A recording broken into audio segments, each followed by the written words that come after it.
ప్రసాదిత రాజ్యాంగం. గత పాలకులు ఆయా దేశాలకు స్వాతంత్ర్యంతో పాటు రాజ్యాంగాలను కూడా ప్రసాదించిన కారణంగా ఆ రాజ్యాంగాలను ప్రసాదిత రాజ్యాంగంగా పేర్కొనవచ్చును. ఉదాహరణ డెన్మార్క్, న్యూజిలాండ్. 5. సమ్మేళన రాజ్యాంగం. యూరోపియన్ యూనియన్ ఆవిర్భావం తర్వాత యూరప్ ఖండంలోని అనేక రాజ్యాలచే ఏర్పాటు చేయబడిన యూరోపియన్ రాజ్యాంగాన్ని సమ్మేళన రాజ్యాంగంగా పేర్కొనవచ్చు. రాజ్యాంగం ఆవశ్యకత. ఒక రాజ్యం యొక్క పరిపాలనను క్రమబద్ధంగా నిర్వహించుటకు అవసరమైన నియమ నిబంధనలను ఏర్పాటు చేసుకొని పరిపాలన మొత్తాన్ని ప్రామాణికంగా నియమబద్ధంగా కొనసాగించుటకు ప్రతి ప్రజాస్వామ్య దేశం తప్పనిసరిగా ఒక రాజ్యాంగాన్ని రూపొందించుకొని అమలుపరుస్తుంది. ప్రభుత్వం యొక్క మితిమీరిన అధికారంపై పరిమితులను విధిస్తుంది. సమాజాన్ని నియంత్రించుటకు మరియు క్రమబద్ధీకరణకు అధికారాలను కేటాయించడం, సమాజ లక్ష్యాలను మరియు ఆశయాలను సాధించడాన్ని పేర్కొంటోంది. చట్ట సమానత్వాన్ని ప్రసాదిస్తుంది.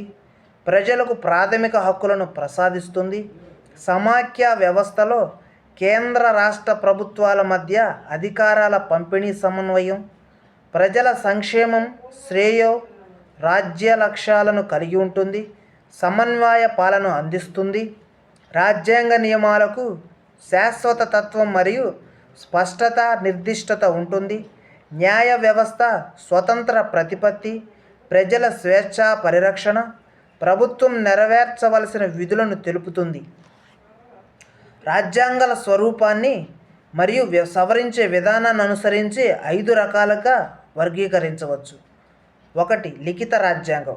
అమెరికా, తదనంతరం పోలాండ్ 1791, ఫ్రాన్సులు పూర్తి స్థాయిలో లిఖిత రాజ్యాంగాలను రూపొందించుకున్నాయి. 1848లో యూరప్లో సంభవించిన అనేక విప్లవాల కారణంగా అదే సంవత్సరం 10 దేశాలు పూర్తి స్థాయిలో లిఖిత రాజ్యాంగాలను ఏర్పాటు చేసుకోవడానికి కారణమైనవి. ప్రభుత్వ నిర్మాణం, రాజ్యాంగం పనిచేసే విధానానికి సంబంధించిన అంశాలు మరియు సవరించే విధానాన్ని లిఖితపూర్వకంగా తమ రాజ్యాంగాలను పొందుపరుచుకున్నారు. ఉదాహరణ America, Bharat, France.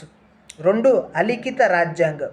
Britain, New Zealand, Israel లిఖితపూర్వక చట్టాలను కలిగి ఉన్నప్పటికీ అవి ఒకే చోట క్రోడీకరించబడి లేవు. రాజ్యాంగం పూర్తి స్థాయిలో లిఖిత రూపంలో లేకుండా ఆచార సాంప్రదాయాలు, సాధారణ చట్టాలు మొదలైన అంశాలపై ఆధారపడి పరిపాలన నిర్వహింపబడే రాజ్యాంగం. ఉదాహరణ బ్రిటన్, ఇజ్రాయెల్.